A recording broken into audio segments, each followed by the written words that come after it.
లూకా శుభవార్త 16వ అధ్యాయము మొదటి నుండి కొన్ని వచనములు చదువుకొని దేవుని దివ్య వాక్కులను ధ్యానిద్దాం. యెహోవా ధర్మశాస్త్రమును ఆనందించుచు దివారాత్రము దాన్ని ధ్యానించువాడు ధన్యుడు అనే లేఖనం సెలవిస్తూ ఉంది. దైవ వాక్కులను దివ్య వాక్కులను చదువుకొని ధ్యానం చేద్దాం. లూకా శుభవార్త 16వ అధ్యాయము 19వ వచనం నుండి చదువుదాం. ధనవంతుడొకడుండెను. అతడు ఊదా రంగు బట్టలను సన్నపు నార వస్త్రములను ధరించుకొని ప్రతిదినము బహుగా సుఖపడుచుండువాడు. లాజరు అను ఒక దరిద్రుడు ఉండెను.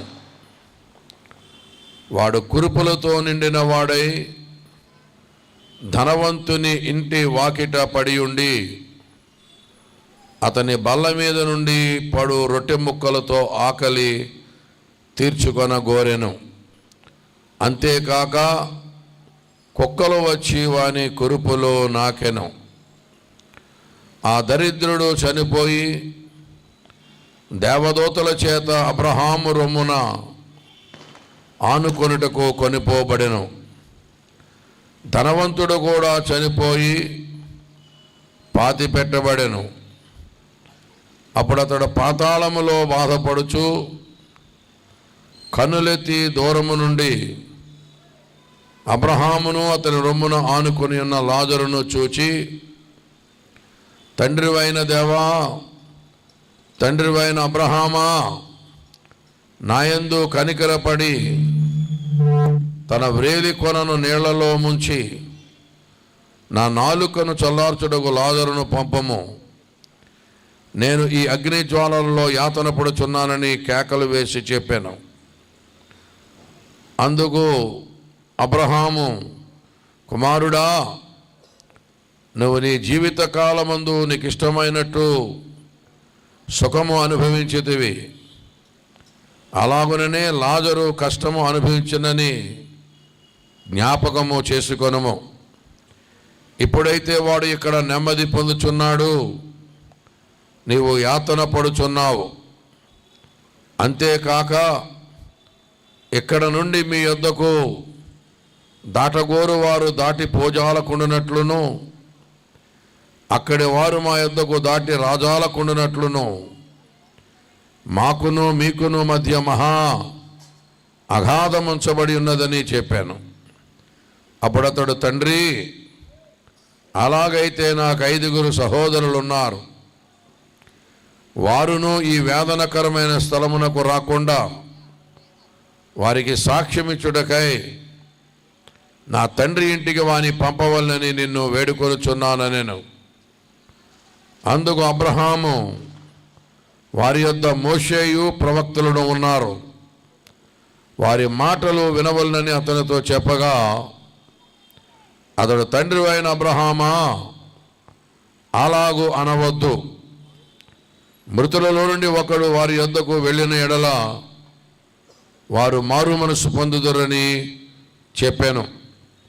అందుకు అతడు, మోషేయు ప్రవక్తలను చెప్పిన మాటలు వారు వినని ఎడల మృతులలో నుండి ఒకడు లేచినను వారు నమ్మరని అతనితో చెప్పాను. నేను, ప్రేమ కలిగిన మా పరలోకపు తండ్రి, దయగలిగిన మా పరిశుద్ధ ప్రభువా, భూమి ఆకాశములను సృజించిన సర్వశక్తి గల తండ్రి, నిన్న నేడు నిరంతరము ఏకరీతిగా ఉండి యుగయుగములు ఏలుచూ ఉన్నవాడా, నీకు వందనములు, స్తోత్రములు, స్తుతులు. నాయనా, కాలము పరిపూర్ణమైనప్పుడు నీ ప్రియ కుమారుణ్ణి మా కొరకై సిలువలో అప్పగించిన మా గొప్ప తండ్రివి, నీ కుమారుని ప్రభువా, మరణములో నుండి విమోచించుటకు నీవు వినియోగపరిచినటువంటి శక్తిని బట్టి నీకు వందనాలు. మృతులలో నుండి లేపుటకు నాయనా, నీ ప్రియకుమారుని మృతులలో నుండి లేపుటకు నీవు వినియోగపరిచిన నీ మహాశక్తిని బట్టి నీకు వందనములు, స్తోత్రములు, స్తుతులు చెల్లిస్తూ ఉన్నాం. చదవబడిన లేఖన భాగములు నాయన, దేవోక్తులు నాయనా, నీ దివ్యమైనటువంటి మాటలను బట్టి నీకు వందనాలు. నిత్య జీవపు మాటలు ప్రభువా మాకు అనుగ్రహించావు. చదవబడిన లేఖన భాగమును ధ్యానించుచుండగా నాతో మాతో మీరే మాటలాడి నీ దాసుని మరుగుపరిచి మీ స్వరమును వినిపింపజేసి మీరే మహిమ పొందుమని మా ప్రభువును నీ ప్రియ కుమారుడును మా రక్షకుడైన యేసు పరిశుద్ధ నామమున అడిగి వేడుకొనుచున్నాము తండ్రి. ఒక్కరు ఆమేన్ చెప్పలేదు. మరి ఇదేం మాయ రోగమో కానీ ఏమండి, మరీ అంత బద్ధకం అయితే ఎలాగండి? ఆమేనంటారా? అయ్యో, ప్రభువునందు మిక్కిలి ప్రియులారా, దేవుని బిడ్డలారా, ఈ రాత్రికాల సమయంలో ఈ సభల ఆరంభములోనే ప్రారంభ సందేశముగా మనం చదువుకున్నటువంటి లేఖన భాగము చాలా సుపరిచితమైనటువంటి లేఖన భాగం. ఈ లేఖన భాగాన్ని మనం సండే స్కూల్ దినముల నుండి కూడా మనం వింటూ ఉన్నటువంటి లేఖన భాగం. ప్రియా దేవుని బిడ్డలారా, దీనిని ధనవంతుడు లాజరు కథ అని మనం చెప్పుకుంటూ ఉంటాం. ఈ ధనవంతుడు లాజరు కథ తెలియనటువంటి క్రైస్తవులు అన్నవాళ్ళు ఎవరు ఉండరు. అయితే ప్రియులారా, ఇటువంటి ఆరు బయట సభలు ఏర్పాటు చేసి ఎంతో వ్యయ ప్రయాసలకు వారు సహించుకొని విశాఖపట్నం నుంచి ఒక అంతర్జాతీయ ప్రసంగికులని పిలువబడుతున్న ఆయన్ని పిలుచుకొని సభలలో మాట్లాడమని చెప్తే ఈయన మూలవాక్యంగా చిన్నప్పుడు సండే స్కూల్లో చదువుకున్నటువంటి ధనవంతుడు లాజరు కథ ఎత్తుకున్నాడేంటి అని మీరు ఇప్పటికే నీరు గారిపోయి ఉంటారని నేను అనుకుంటూ ఉన్నాను. ఇది చిన్నప్పటి నుంచి వింటున్నాం. ధనవంతుడు లాజరు కథ. ఏమండి, పబ్లిక్ స్పీకర్ ఎవరన్నా వస్తే ఎవరికి తెలియనటువంటి మర్మాలు, ఏవో లోతైనటువంటి సంగతులు, ఎక్కడా వినని విషయాలు చెప్పాలి. కానీ మరీ ఓపెనింగ్ రోజునే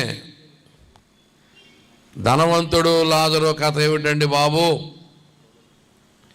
అని అనుకుంటున్న వారు దయచేసి దేవునికి ఒకసారి స్తోత్రం చెప్పండి. హల్లెలూయా.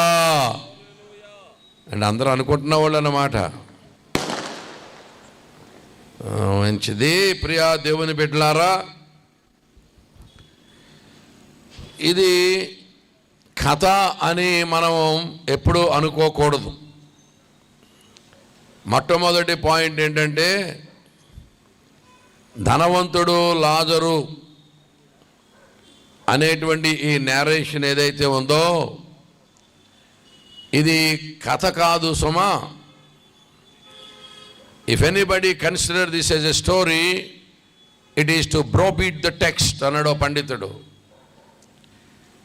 ఇది కథ కాదు, ఇది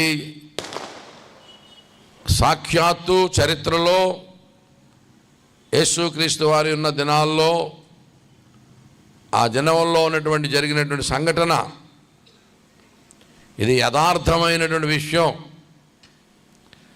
ధనవంతుడు ఒకడుండెను, లాజరు అని ఒక దరిద్రుడు ఉండేను. ప్రియులారా, ధనవంతుడు ఒకడుండెను అన్నారు కానీ ఆయన పేరు రాయలేదు బైబిల్లో. దరిద్రుడు అని ఒక లాజరు అని ఒక దరిద్రుడు ఉండేను అని దరిద్రుడి పేరు రాశారు. మీకు ఆ మొదటి సెంటెన్స్లోనే ఎంత రివర్సో మనకు అర్థమైపోద్ది. ఈ లోకంలో ధనవంతుల పేర్లు రాస్తారు, దరిద్రుల పేరు రాయరు. కానీ వేరే లోకముల చేత రాయించవలసి వస్తే, పరలోకవాసుల చేత వ్రాయవలసి వస్తే వాళ్ళ దరిద్రుల పేర్లు రాస్తారు,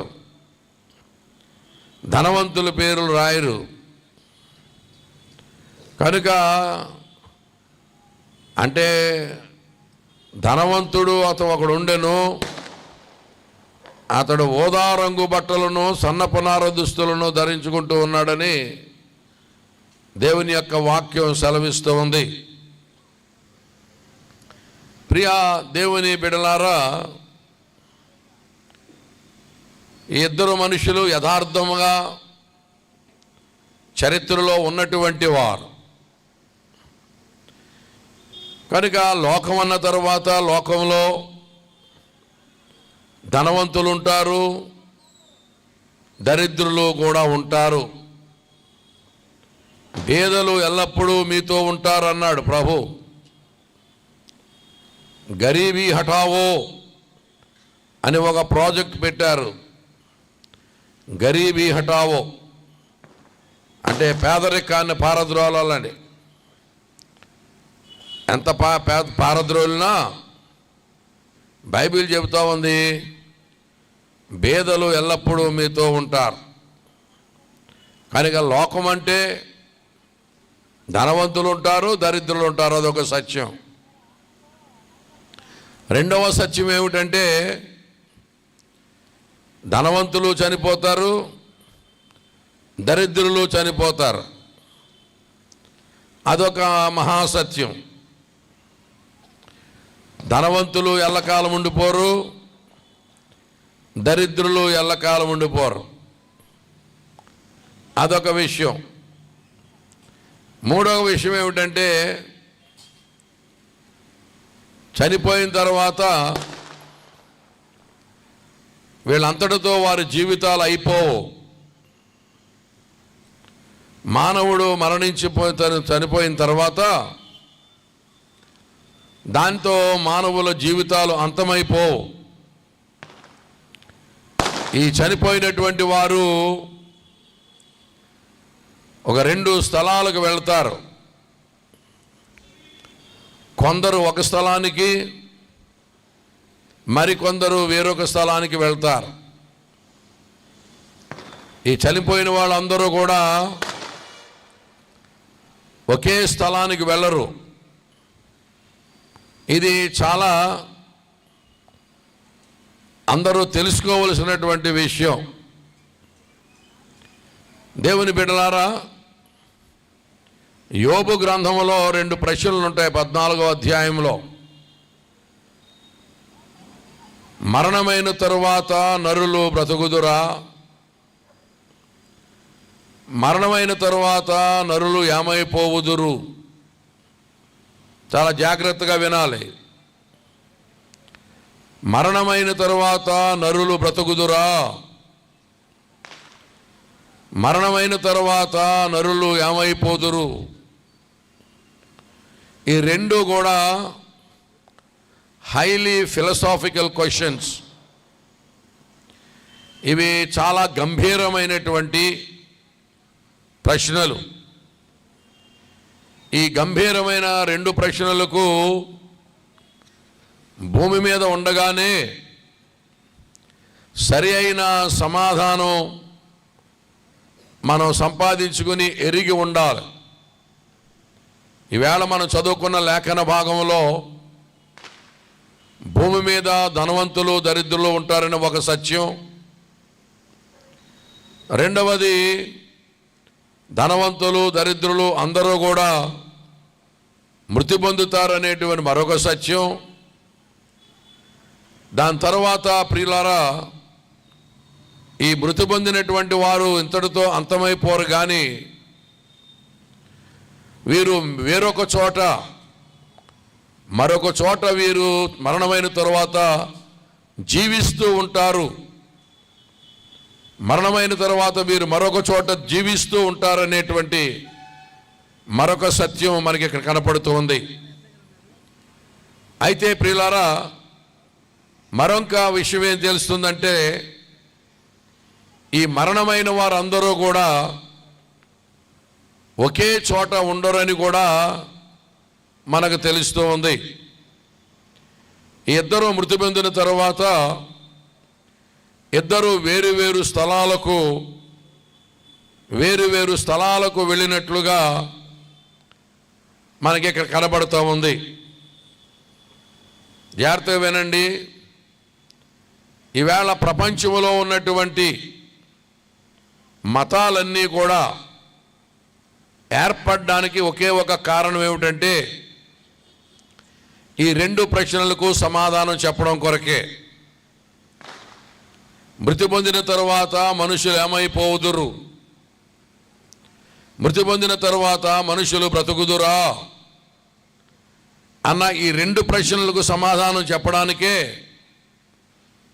ఈవేళ భూమి మీద ఉన్నటువంటి మతాలన్నీ కూడా ఏర్పడడం జరిగింది. ప్రియా దేవుని బిడ్డలారా, ఈవేళ తత్వశాస్త్రం అంతా కూడా ఈ రెండు ప్రశ్నలకు సమాధానం చెప్పడం కొరకే ఈ ఫిలాసఫీస్ అన్నీ కూడా ఉన్నట్లుగా మనం చూస్తున్నాం. దేవునికి మహిమ కలుగునుగాక.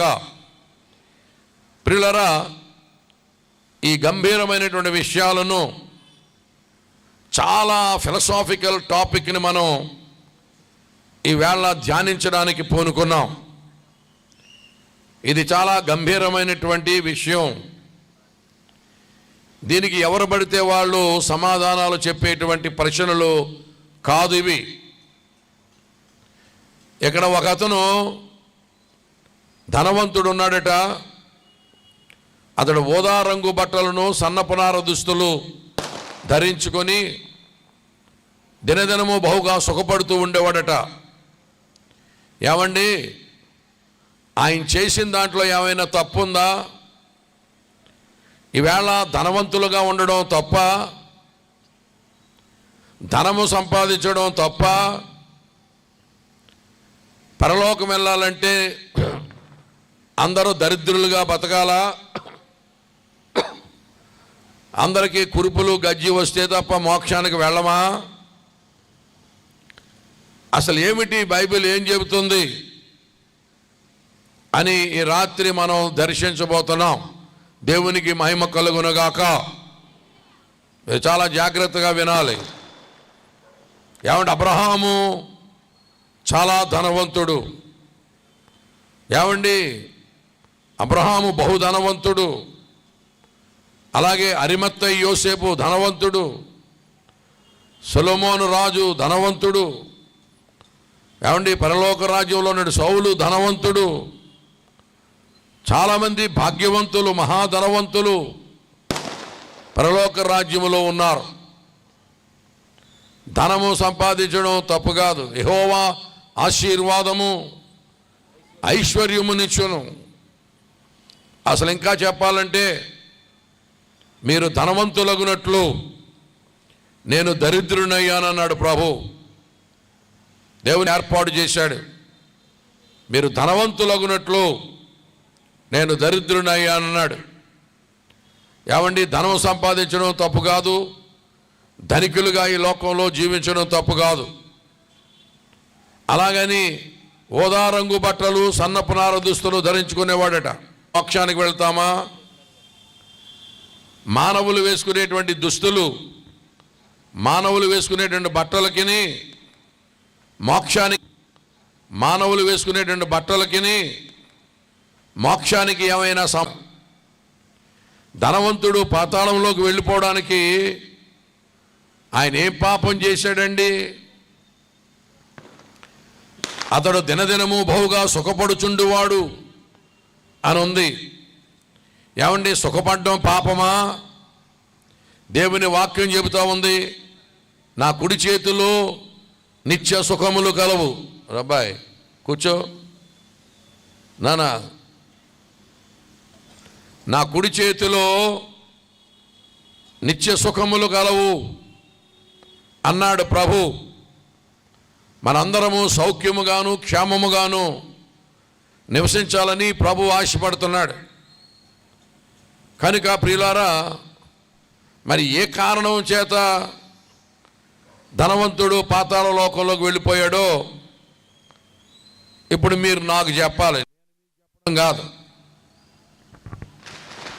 ఏ కారణం చేత ధనవంతుడు పాతాళంలోకి వెళ్ళిపోయాడు? ఒక ప్రశ్న అడుగుతాను మిమ్మల్ని. చిన్నప్పుడు సండే స్కూల్ పాఠం కదా ఇది. ఇందులో మనం తెలుసుకునేది ఏమీ లేదు కదా, ఇందులో మనం ఎరగనిది ఏదీ లేదు కదా అని అనుకుంటున్నారు కదా. మా చుట్టాలందరూ నరకంలో ఉన్నారటండి, మొన్నే తెలిసింది సంగతి. నేను కూడా మా చుట్టాలందరి దగ్గరికి వెళ్ళిపోదాం అనుకుంటున్నాను. అయ్యా, ఏం చేస్తే నరకానికి వెళ్తాం? నరకమునకు వెళ్ళవలనన్నా ఏమి చేయవలెను అన్న ప్రశ్నకు ఇప్పుడు నేను సమాధానం అడుగుతూ ఉన్నాను. సభలో నుండి నాకు చెప్పాలి.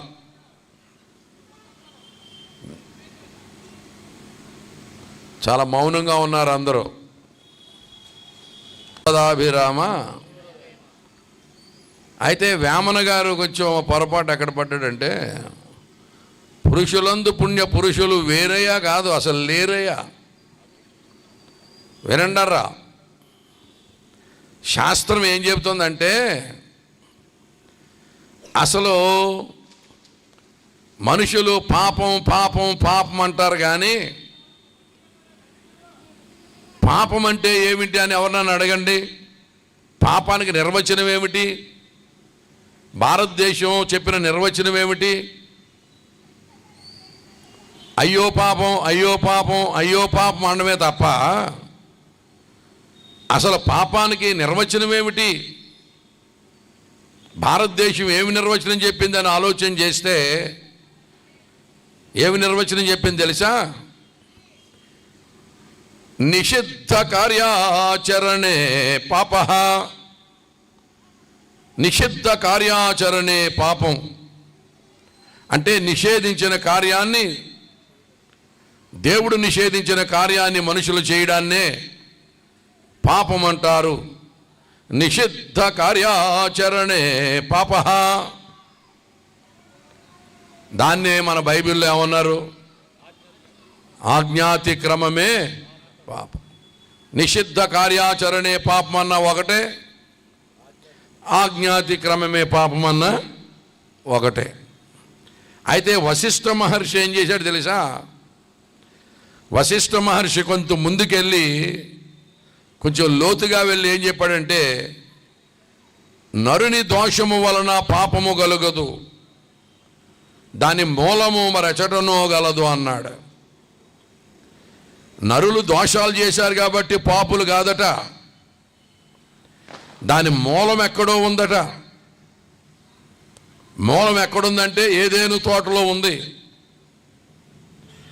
ఆదాము పాపము చేసినప్పుడు ఆ పాపము మనుషులందరికీ సంప్రాప్తం అవడంతో మానవులందరూ కూడా పాపులయ్యారు. మళ్ళీ కొత్తగా పాపాలు చేసి పాపులు అవ్వాల్సిన పని లేదు. ఆదాము యొక్క పాప రక్తము, పాప స్వభావము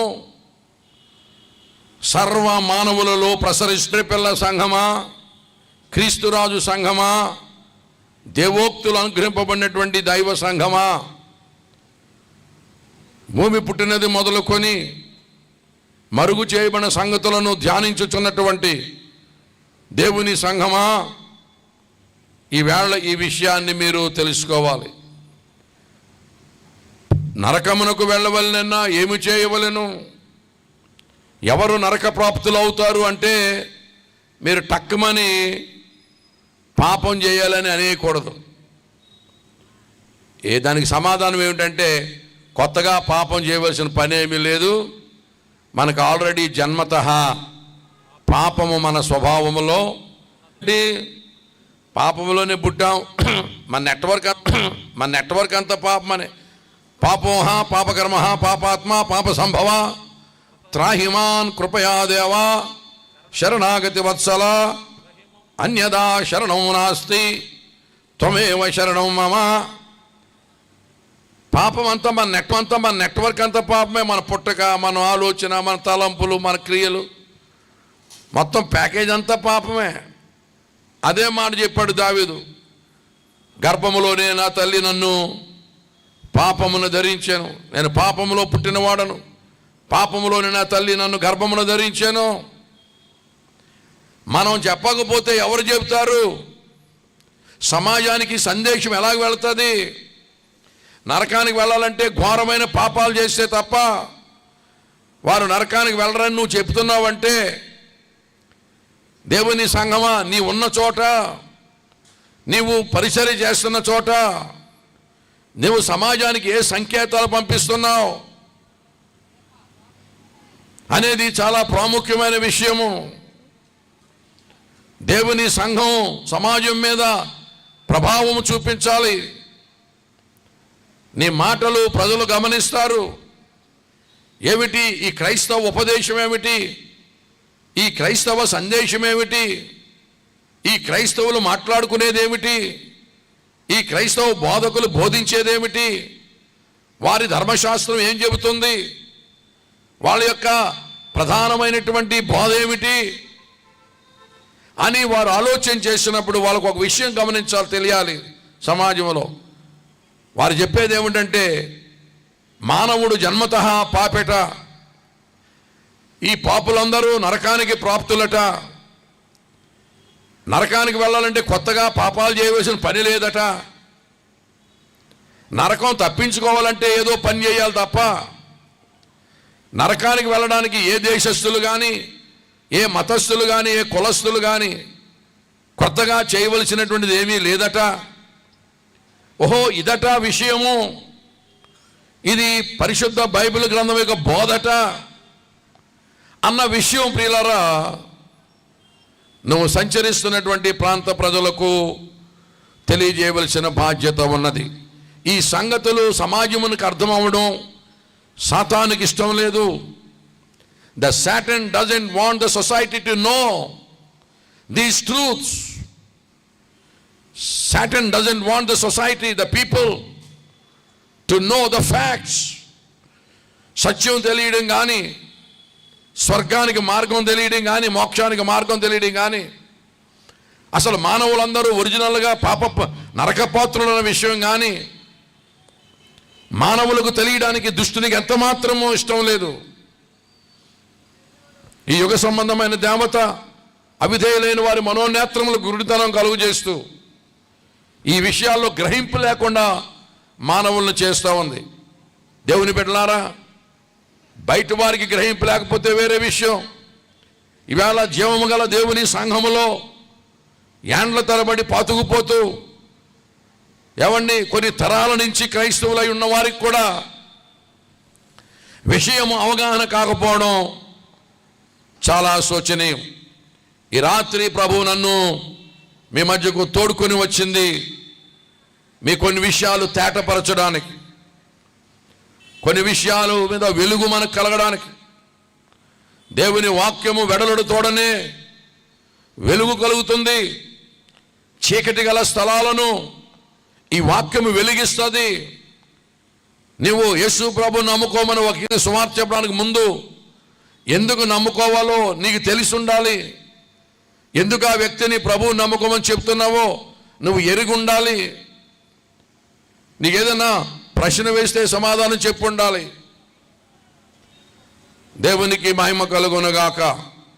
స్తోత్రం. రెండు చేతులపై దేవునికి స్తోత్రం చెప్పండి. హల్లెలూయా చెప్పండి గట్టిగా. హల్లెలూయా, హల్లెలూయా. దేవుని బిడ్డలారా, ప్రభు అయిన యేసుక్రీస్తు వచ్చిన తర్వాత అంతవరకు చీకటిలో మరుగున ఉన్నటువంటి అనేక విషయాలను ఆయన వెలుగులోకి తెచ్చాడు. ఆయన మరణమును నిర్ధకము చేసి జీవమును అక్షయతను ఆయన వెలుగులోకి తెచ్చాడు. యేసు ప్రభు వారు రాకక ముందు ప్రియులారా, ఇవన్నీ కూడా చీకటిలో ఉన్నటువంటి విషయాలు, ఎవరికి తెలియనటువంటి సంగతులు. ప్రభు అయిన యేసుక్రీస్తు వారు వెలుగులోకి తెచ్చి 2000 సంవత్సరాలైనా మనకింకా వెలగలేదు. ఎంత విచారకరం. కనుక ప్రియులారా, ఇప్పుడు ధనవంతుడు పాతాళ లోకంలోకి వెళ్ళిపోయాడు. ఏం పాపం చేశాడండి? ధనం సంపాదించడం పాపం కాదు, ఓదా రంగు బట్టలు వేసుకోవడం పాపం కాదు, దినదినము బహుగా సుఖపడడం పాపం కాదు. ఈ 3 పనులే చేశాడు. చచ్చిపోయిన తర్వాత నరకంలో యాతన పడుతున్నాడు. దాని అర్థం ఏంటంటే, he was praying to a wrong man from a wrong place in a wrong time. That's why his life ended in a wrong destination, and that's the reason why he's gnashing his teeth in the eternal hellfire. Praise the Lord. ఓ మొక్క మీకు అర్థం అవ్వలేదని నాకు అర్థమైపోయింది. He was praying to a wrong man from a wrong place in a wrong time. 3 తప్పులు చేస్తూ ఉన్నాడు. ఏమిటి తెలుసా? He was praying to a wrong man. అబ్రహామునికి ప్రార్థన చేస్తున్నాడు. తండ్రి అయిన అబ్రహామా అంటున్నాడు. చనిపోయిన తర్వాత ప్రార్థన చేస్తున్నాడు. పాతాళంలో నుంచి ప్రార్థన చేస్తున్నాడు. ఈ 3 తప్పులు చేస్తూ ఉన్నాడు ధనవంతుడు. He was praying to a wrong man from a wrong place in a wrong time. ఈ 3 తప్పులు ఎవరైతే చేశారో వారు అతని దగ్గరికే వెళ్తారు. మనిషి ఎవరికి ప్రార్థన చేయాలండి? పాపములు క్షమించు అధికారము గలవానికి ప్రార్థన చేయాలి. ఎవరు పడితే వాళ్ళు పాపములు క్షమించే అధికారం గలవారు కాదు. పాపములు క్షమించాలి అంటే ఒక అనుభవం గుండా వెళ్ళాలి. మానవుల పాపములు క్షమించే అధికారం సంపాదించుకోవాలంటే, మానవుల పాపము పరిహరించేటువంటి ఆ యొక్క సర్టిఫికేట్ సంపాదించుకోవాలంటే దేవుళ్ళు అనబడిన వారు కానీ, దేవతలు అనబడిన వారు కానీ, మరి ఎవరైనా ఒక కోర్స్ చేయాలి, ఒక అనుభవం గుండా వెళ్ళాలి. ఏమిటి అనుభవం అంటే, మానవులందరి పాపమును తన మీద వేసుకొని ఆ పాపము కొరకు ప్రాయశ్చిత్తం చేసినటువంటి అనుభవం గలవారై ఉండాలి. దేవునికి మహిమ కలుగునుగాక. చెప్పండి స్తోత్రం. ఎవరు పడితే వాళ్ళు పాపాలు క్షమించలేరండి. పాపములు క్షమించే అధికారం లేదండి. Every Tom, Dick and Harry cannot forgive your sins. పాపములు క్షమించాలంటే మానవుల అతనిలో పాపం ఉండకూడదు. ముందు ఆ పాపములు క్షమించడానికి వచ్చినటువంటి వానిలో అతడు పాపరహితుడై ఉండాలి. తర్వాత మానవుల పాపములన్నీ కూడా ఆయన మీద వేసుకొని మానవుల పాపమునకు పరిహారము చేసిన వాడై, ప్రాయశ్చిత్తము చేసిన వాడై, క్రయధనము చెల్లించిన వాడై ఉండాలి. బైబిల్ చెబుతా ఉంది, ఆయన తనకు కలిగిన అనుభవ జ్ఞానము చేత అనేకులను ఆయన నిర్దోషులుగా చేయుచున్నాడు. దేవునికి స్తోత్రం చెప్పాలి. హల్లెలూయా చెప్పాలి గట్టిగా. పాపములు క్షమించడానికి అధికారం పొందినవాడు. ఏమండి, పక్షవాయువు గలవాన్ని తీసుకుని వస్తే నీ పాపములు క్షమింపబడి ఉన్నవని చెప్పినప్పుడు వాళ్ళందరూ అఫెండ్ అయ్యారు. మనిషి కుమారునికి పాపములు క్షమించే అధికారము కలదని మానవులందరూ ఎరుగునట్లుగా దేవుడు నీ పాపములు క్షమించబడి ఉన్నవి అని చెప్తా ఉన్నాడు. ఆయన తనకు కలిగిన అనుభవ జ్ఞానము చేత అనేకులను నిర్దోషులుగా చేస్తా ఉన్నాడు.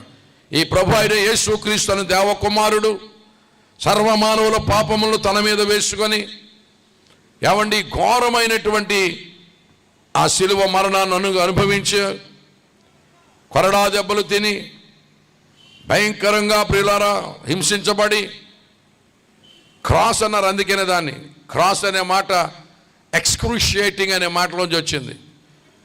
నొప్పిని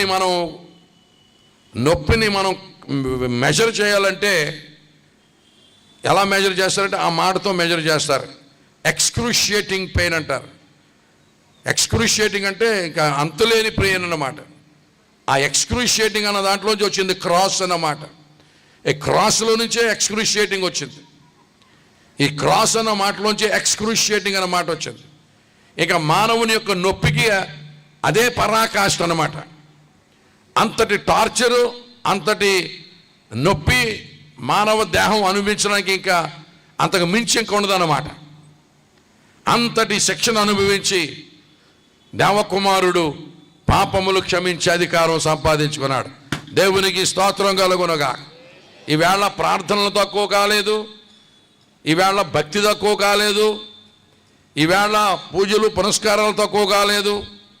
మానవుల్లో భక్తి శ్రద్ధలు ఉన్నాయి, కానీ ఎవరికి ప్రార్థన చేయాలో ఆయనకి ప్రార్థన చేయట్లేదు. ప్రార్థనలు ఉన్నాయి. తండ్రివైన అబ్రహామా అన్నట్టు కొంతమంది అయితే మరియమ్మకు ప్రార్థన చేస్తారు, కొంతమంది అయితే పేతురుకు ప్రార్థన చేస్తారు, కొంతమంది అయితే యోసేపుకు ప్రార్థన చేస్తారు. దేవుని బిడ్డలారా, అలాగా ఎవరెవరికో ప్రార్థనలు చేస్తారు. ప్రార్థన మానవుడు ఎవరికి చేయాలంటే పాపములు క్షమించే అధికారం ఉన్నవానికే చెయ్యాలి. ఆ పాపములు క్షమించే అధికారం కలిగినటువంటి ఏకైక వ్యక్తి నజరేయుడైన యేసుక్రీస్తు నాథుడు. దేవునికి మహిమ కలుగునుగాక. హల్లెలూయా, హల్లెలూయా. దేవుని బిడ్డలారా, మరియమ్మ మన పాపాలు క్షమించలేదు. జోజప్ప, తిరులప్ప, పాయప్ప ఎవరు కూడా ఎవరికి పాపములు క్షమించే అధికారం లేదు. ప్రభువైన యేసుక్రీస్తులకు మాత్రమే పాపములు క్షమించి నిత్య జీవాన్ని తీసుకెళ్లేటువంటి అధికారం కలివాడు. అందుకని ఆయన అన్నాడు, నేనే మార్గమును, నేనే సత్యమును, నేనే జీవమును, నా ద్వారా తప్ప ఎవరు నిత్య జీవంలో ప్రవేశించలేరు. ఎంత గొప్ప సత్యమండి.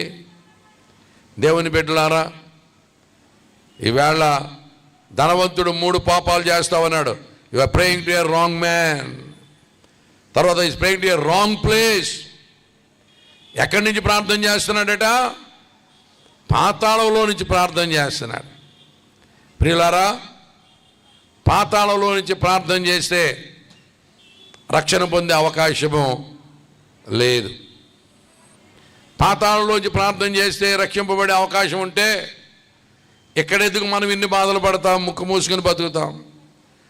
మనకు తెలీదా? ఇష్టానుసారంగా జీవించడం మనకు తెలీదా? ఏమండి, మనం ఆశపడిందల్లా చేయడానికి మనకు తెలీదా? No no no. అక్కడికి వెళ్ళిన తర్వాత ప్రార్థన చేయడానికి అవకాశం లేదు.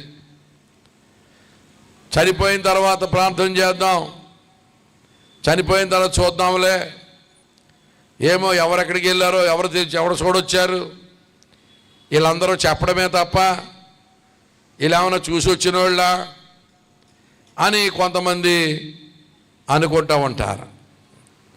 ప్రియులారా, పాతాళంలో నుంచి మొర్రపెట్టి పాతాళంలోంచి ప్రార్థన చేసే అవకాశం లేదు మానవునికి. 3వ తప్పు ఏంటంటే wrong place, wrong person in a wrong time. చనిపోయిన తర్వాత ప్రార్థన చేస్తున్నాడు. చనిపోయిన తర్వాత ఇంకా ప్రార్థనలు పనికిరావు. చాలామంది పాపం తెలియక చనిపోయిన వారికి ఆత్మశాంతి కలిగే కోటాలు పెడతారు. చనిపోయిన వారికి ఆత్మశాంతి కలగాలి అనేది ఒక పెద్ద టర్మ్ మన దేశంలో అందరూ పలికే మాట. ఆ చనిపోయిన వానికి ఆత్మశాంతి కలిగినట్లుగా మనమందరం కొన్ని కార్యక్రమాలు చేద్దాం. లేకపోతే అన్నదానం చేద్దాం, లేకపోతే మౌనం పాటిద్దాం, లేకపోతే ఆయనకి ఇష్టమైన ఇక్కడ ఏమైనా చేద్దాం. ఆయన చేద్దాం అనుకుని ఏమి చేయలేకపోయాడో వాటిని మనం ఇక్కడ కొనసాగిద్దాం. చనిపోయిన వారికి ఆత్మశాంతి అదొక పెద్ద అజ్ఞానముతో కూడిన పని. చనిపోయిన వారికి ఇక మనం చేసేదంటూ ఏమీ లేదు. నువ్వు చేసేది ఏది ఆయనకు ప్రాప్తించదు, ఆయనకు వర్తించదు. నువ్వేమి చేయదలుచుకున్నా బొందులో ప్రాణం ఉండగానే, ఇక్కడ బతికుండగానే ప్రార్థన చేయాలి. కనుక ప్రియ దేవుని బిడ్డలారా, ఈ 3 తప్పిదాలు చేసినటువంటి వారు కూడా నిత్య నరకంలోనికి వెళ్తారు. కనుక దీని మీద మీకు అవగాహన ఉండాలి. మరణమైన తరువాత మనుషులు బ్రతుకుదురా? దేవుండి, ఈ 2 ప్రశ్నలకు సమాధానం చెప్పడానికి అధికారం పొందినటువంటి వాడు నజరేయుడైన యేసునాథుడు.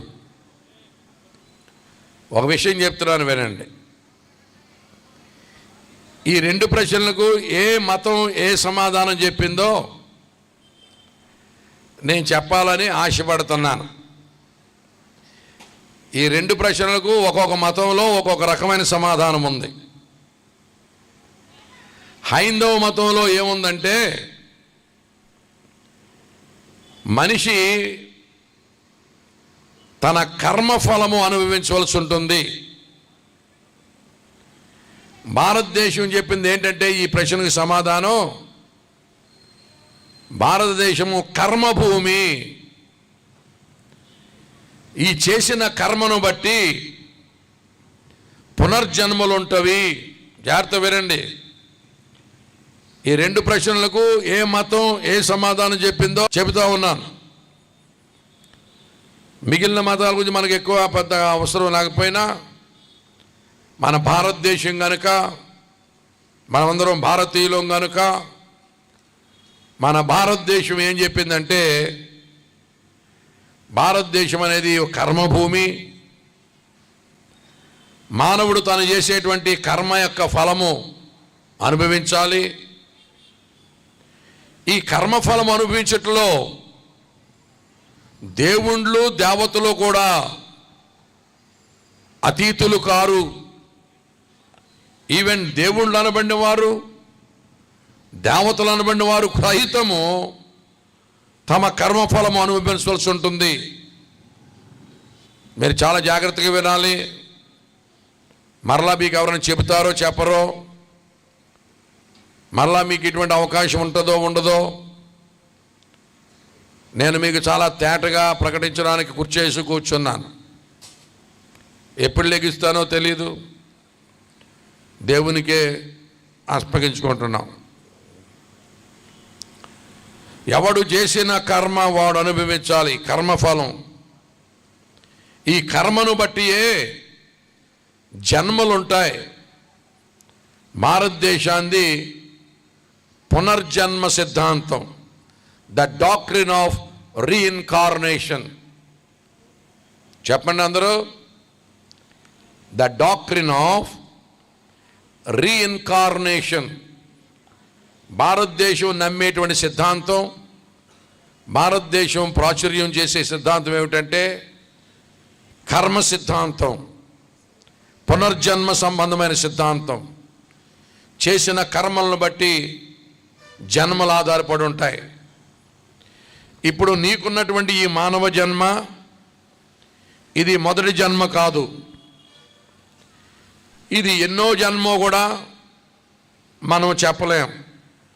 According to Indian mythology, every birth is a rebirth. If every birth is a rebirth, what is the first birth? And that first birth is the rebirth of what birth? అని అడిగితే ఫిలాసఫీలో సమాధానం లేదు.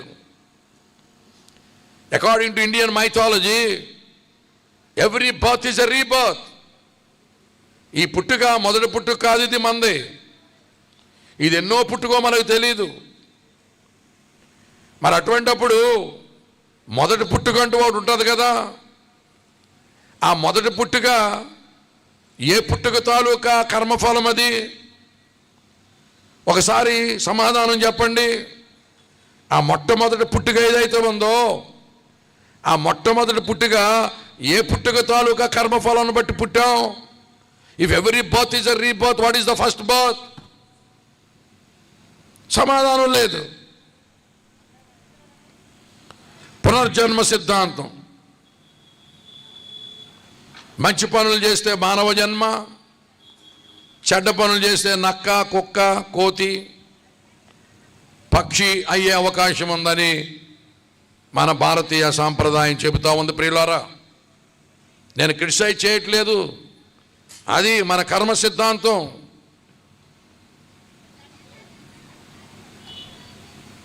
రెండవది,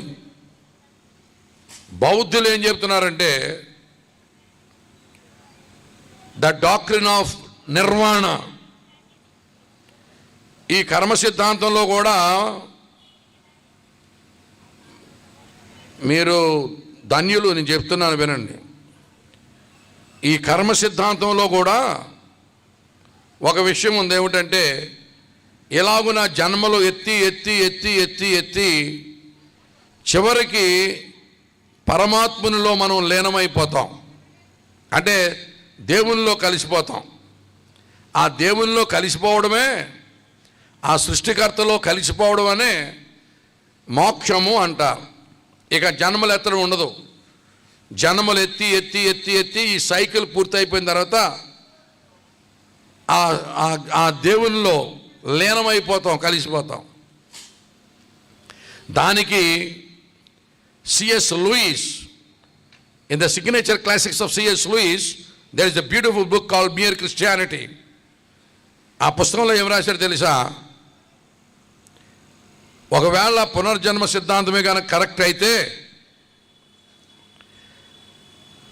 దేవుల్లో కలిసిపోయిన తర్వాత మనకు వ్యక్తిత్వం ఉండదు. ఇక you will not have your identity, you will not begin to live anymore, you will not be identified. నీకు ఒక వ్యక్తిత్వం ఉండదు. ఇక ఇప్పుడు ఒక చొక్కా నీళ్ళు తీసుకొని లేకపోతే ఈ వాటర్ బాటిల్ నీళ్ళు తీసుకొని సముద్రంలో వేసేసామనుకోండి, ఈ నీళ్లు పట్టుకెళ్ళి సముద్రంలో కలిపేస్తే ఇంక ఈ నీళ్లు మనకు దొరుకుతాయా? ఈ నీళ్లు వాటికి ఐడెంటిటీ ఉంటుందా?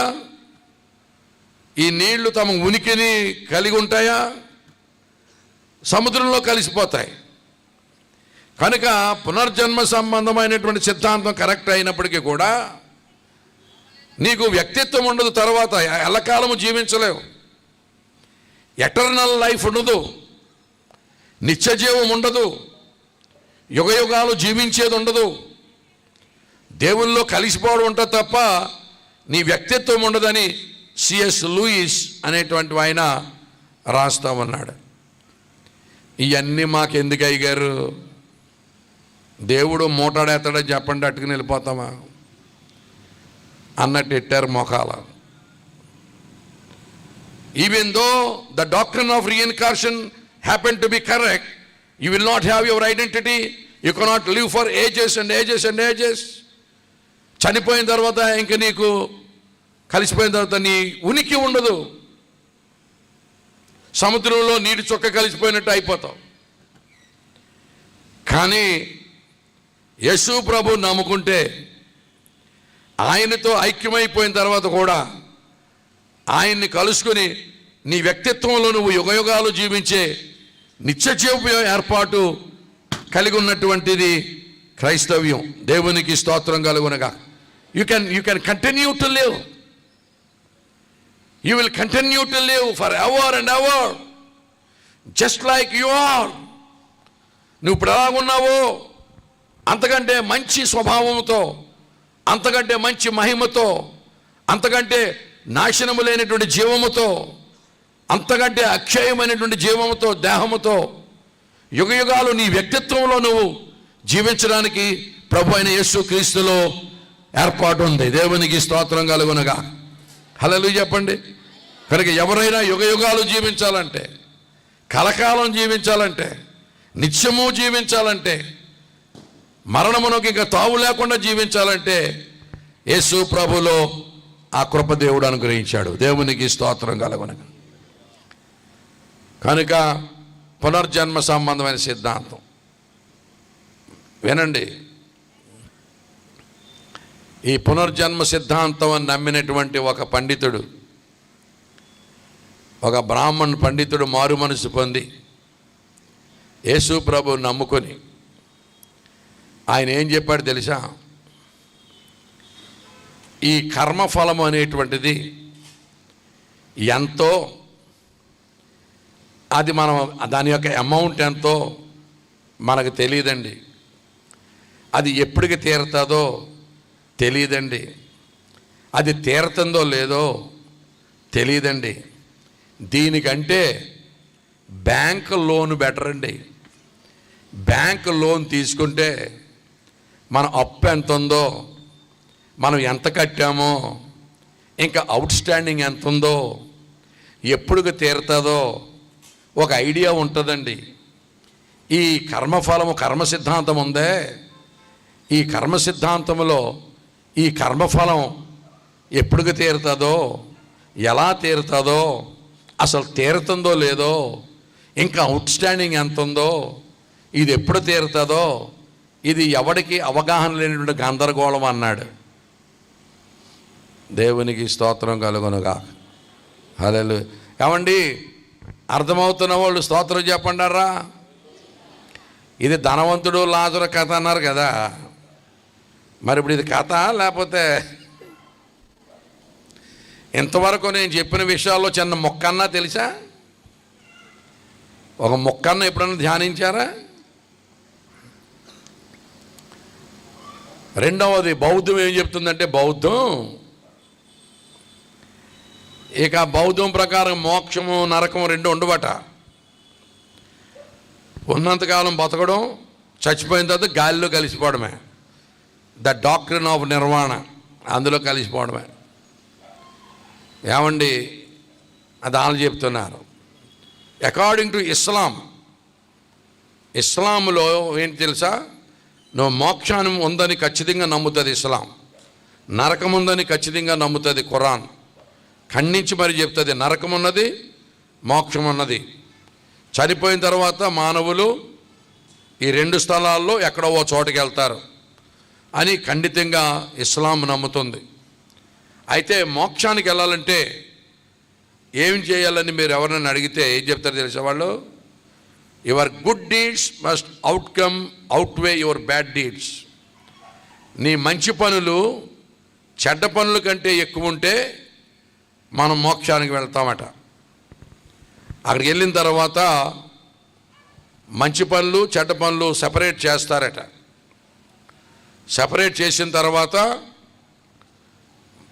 మనిషి అన్న తర్వాత కొన్ని మంచి పనులు చేస్తాడు, కొన్ని చెడ్డ పనులు చేస్తాడు. ఏ మనిషి కూడా అన్ని చెడ్డ పనులే చేసేవాడు ఎవడుండడు, అన్ని మంచి పనులే చేసేవాడు ఎవడుండడు. మనిషి అన్న తర్వాత ఎంతటి వాడైనా కొన్ని మంచి పనులు కొన్ని చెడ్డ పనులు చేస్తా. ఇస్లాం ప్రకారంగా చనిపోయిన తర్వాత ఈ మనుషులు చేసిన మంచి పనులు చెడ్డ పనులు సెపరేట్ చేస్తారట. సెపరేట్ చేసి తూకం వేస్తారు.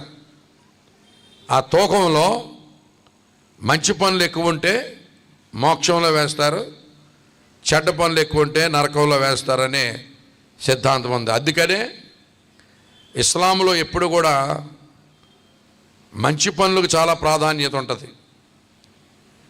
ఇస్లాము మీకు ఎక్కడో సాయిబులు ఎక్కడున్నా సరే వాళ్ళు మంచి పనులు చేయడానికి ప్రయత్నం చేస్తారు. ఏం చేద్దంటే వాళ్ళకి మ్యాండేటరీ. వాళ్ళు ఏం చేస్తారు తెలుసండి? ఎవ్వరూ త్రాగుడు తాగరు, ఎవ్వరు కూడా తాగి నమాజ్ చేయరు, తాగి మసీదుకి రారు. వాళ్ళకి అది చాలా సీరియస్ మ్యాటర్. మనకు అలా కాదు, తాగేసి గుడికి వచ్చేస్తారు మనవాళ్ళు, తాగేసి చర్చికి వచ్చేస్తారు. ఇస్లాంలో సాయిబులు ఎవరు కూడా అసలు తాగరు. సాధారణంగా తాగిన వాళ్ళు ఎవరు కూడా నమాజుకి కానీ మాసకి కానీ వెళ్ళరు. రెండో పది ఏంటి తెలుసా, వాళ్ళు ఇస్లాంలో సాయిబులు ఎవరు కూడా మహమ్మదీలు వడ్డీ వ్యాపారం చేయరు. వాళ్ళు వడ్డీకి ఎవరు, వాళ్ళకి అది నిషేధం. ఉంటే సాయం చేస్తారు, లేకపోతే మాట్లాడు కోరుకుంటారు. వడ్డీ ఇస్లాంలో నిషేధం. ఇంకో విషయం ఏంటి తెలుసా, వాళ్ళకి మక్కా వెళ్ళాలంటే అప్పు చేసుకుని వెళ్ళకూడదు. అప్పు చేసుకుని వెళ్తే అల్లా ఒప్పుకోడట. వాళ్ళు ఉన్నదేదో అమ్ముకుని లేకపోతే డబ్బులు సంపాదించి దాచుకుని వాళ్ళు మక్కా వెళ్ళాలి. ఇన్ని ప్రిన్సిపల్స్ ఉంటాయి వాళ్ళకి. వాళ్ళు ఇంకో విషయం ఏంటి తెలుసా, వాళ్ళు ఎవరైనా ధనవంతులు అయి ఉంటే పేదవారిని జ్ఞాపకం చేసుకుంటారు. వాళ్ళు చిన్న సహాయం చేస్తారు పేదలకి. అది ఇస్లాంలో మ్యాండేటరీ.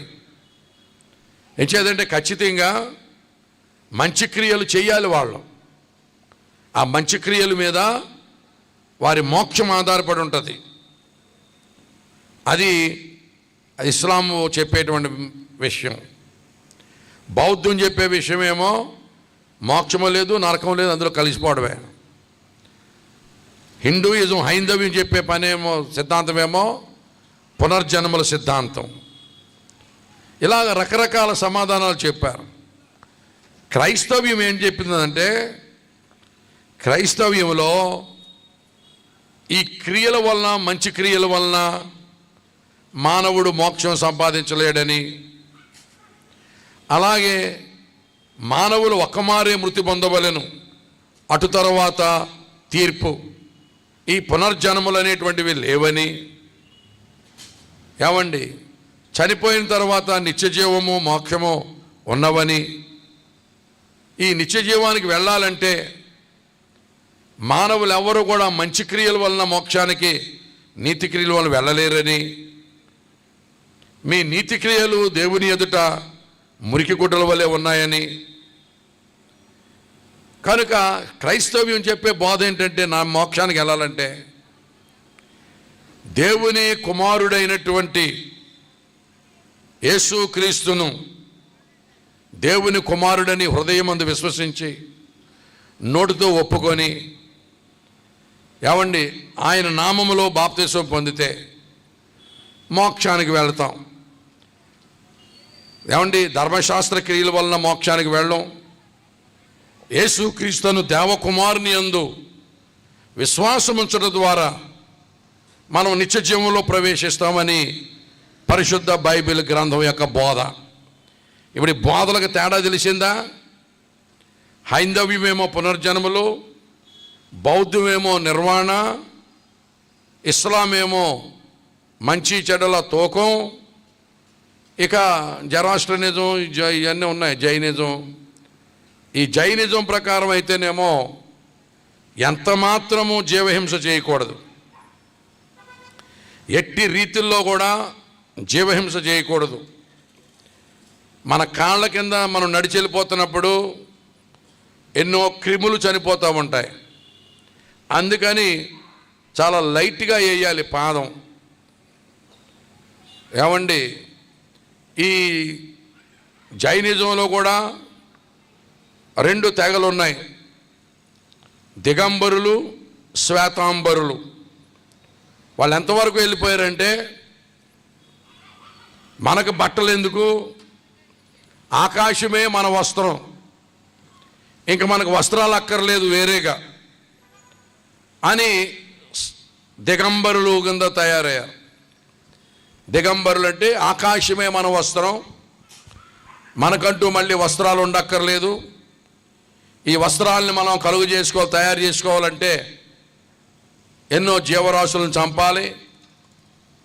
కనుక దిగంబరులు అని కొంతమంది, లేదు మరీ గుడ్డలు లేకుండా ఉండడం బాగోదు, తెల్లబట్టలు వేసుకుందామని చెప్పి వారు శ్వేతాంబరులుగా ఒక బ్యాచ్ బయలుదేరింది. అందుకనే జైనిజం దిగంబరులు శ్వేతాంబరులు కింద వారు విడిపోయి తీర్థాంకరుల ద్వారా వారు మోక్షానికి వెళ్ళేటువంటి మార్గాన్ని ఏర్పాటు చేసుకున్నారు. ప్రియా దేవుని బిడ్డలారా, ఎలాగున మానవులు మృతి పొందిన తర్వాత ఏమవుతారు అన్న దానికి ఇన్ని సిద్ధాంతాలు ఉన్నాయి. అయితే ఏది కరెక్టో ఇప్పుడు మనం తెలుసుకోవాలి. అది ఇక్కడి నుంచి మీరు ప్రసంగం ప్రారంభమవుద్ది మంది. ఇదంతా ఉపోద్ఘాతం. దేవునికి స్తోత్రం చెప్పండారా. ఇప్పుడు వరకు చెప్పింది ఏంటి? ఉపోద్ఘాతం. ఇక్కడి నుంచి మనం అంశంలోకి వెళ్తున్నాం. దేవునికి స్తోత్రం చెప్పండి గట్టిగా. అమ్మ బాబు, ఉపోద్ఘాతమే ఇంతసేపు లాగాడు, ఇంక ప్రసంగం అని అప్పుడే గుండెలో రాయడిపోయి ఉంటుంది మీరు. ప్రియులారా, if any religion wants to prove its exclusivity, they have to pass minimum 3 tests. One is logical consistency, empirical adequacy, and experiential relevance. They must correspond to origin, meaning, morality, and destiny. And this is the topic I am going to deal you tonight. Please give me your undivided attention. If any religion wants to prove its exclusivity, they have to pass minimum 3 tests. One is logical consistency, empirical adequacy, experiential relevance, and they must correspond to origin, meaning, morality, and destiny. This is a lot philosophical topic. అయ్యారు ఎంత time? మనకి time చెప్పలేదు అధ్యక్షుల వారు. మనం ఎన్ని గంటలకు ముగించాలండి? ఏ సమయం చెప్పట్లేదు. 10 అయిపోయిందా? 10కి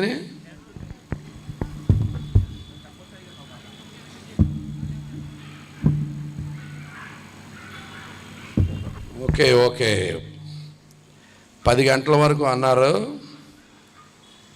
నేను ఎంతవరకు నెమ్మదిగా పునాది వేసుకుంటూ వచ్చాను మీకు, ఉప్పు కొప్పరంబు దగ్గర నుంచి. ఎలాగున్నారో చూడండి. ఒక మొక్కన్నా అర్థమైందా ఇప్పుడు దాకా? ఇప్పుడు చెప్పండి, నరకమునకు వెళ్ళవలనన్నా ఏమి చేయవలెను? అమ్మయ్య మీకు దండం. ఏమియు ఈవేళ క్రైస్తవ సమాజం ఎలాగుందంటే, ఒక ఆయన సండే స్కూల్ ఇన్స్పెక్షన్కి వెళ్ళాడట. ఇన్స్పెక్షన్కి వెళ్ళి ఒక కుర్రోడిని లేపి, అరే ఎరుకో గోళ్ళ కూల్చింది ఎవడరా అన్నాడట. ఆడు చేతులు కట్టుకుని నేను కాదండి అన్నాడట.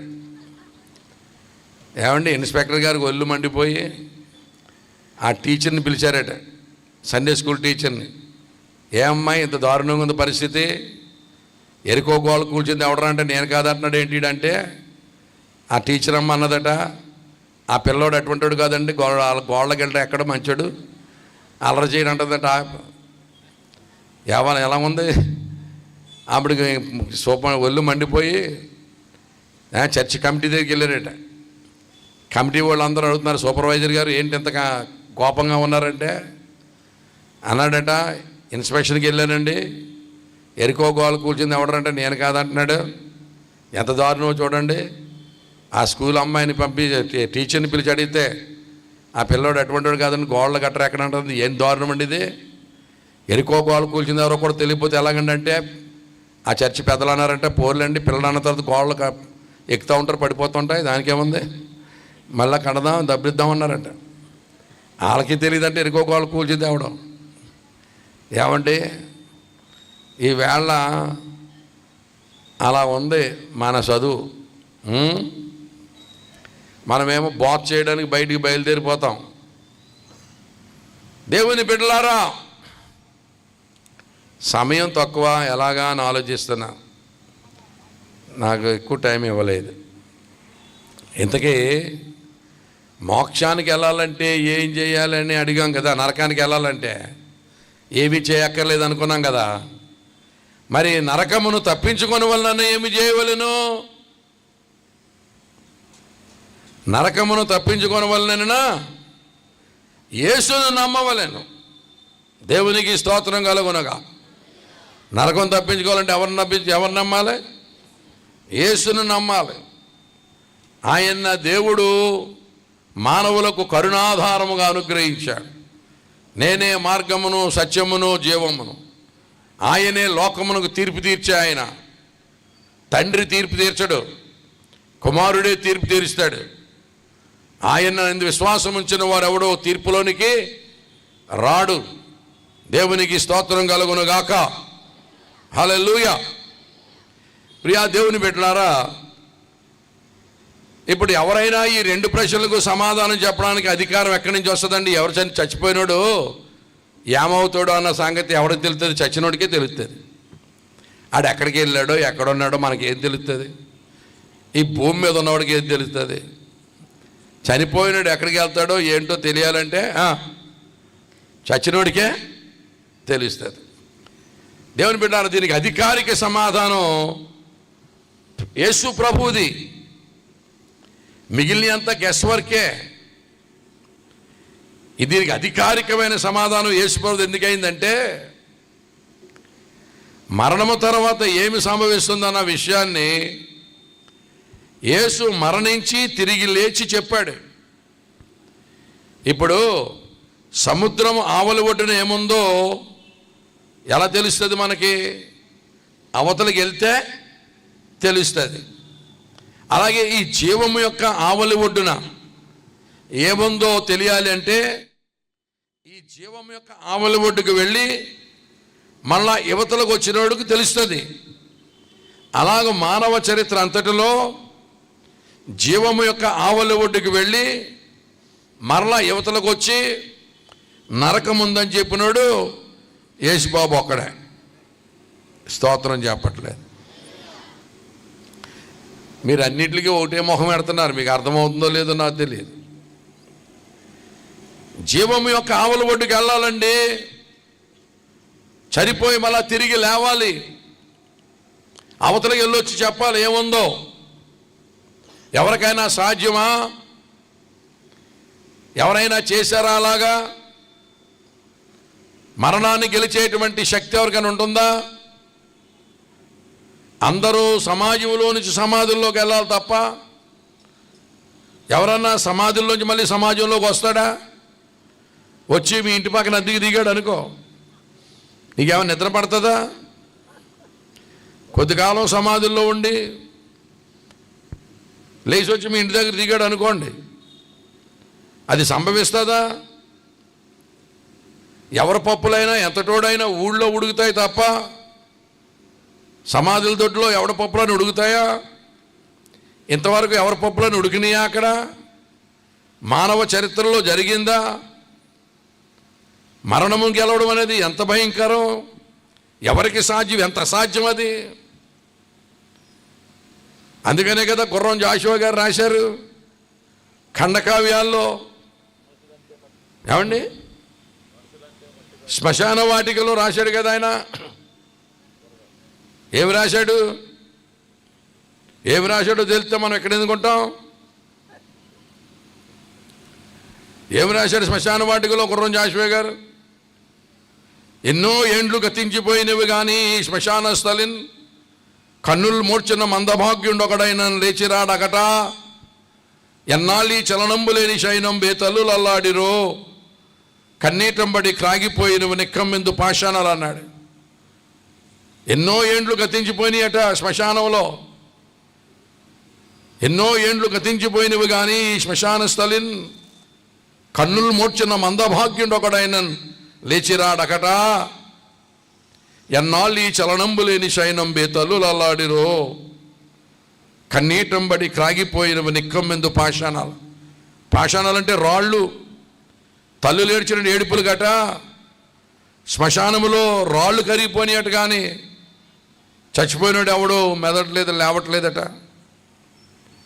ఆయన ఇంకా రాస్తాడు, ఇచ్చోటనే కదా రాజ్యములేలు రాజన్యుని అధికార ముద్రికలు అంతరించే, ఇచ్చోటనే కదా సత్కవీంద్రుని కమ్మని కలము నిప్పులోన గరగిపోయే, ఇచ్చోటనే కదా పేరెన్నికనుగన చిత్రలేఖను కుంచే నశించే, ఇచ్చోటనే కదా లేత ఇల్లాలి నల్ల పూసల సౌరు గంగలో కలిసిపోయింది. ఎక్కడా?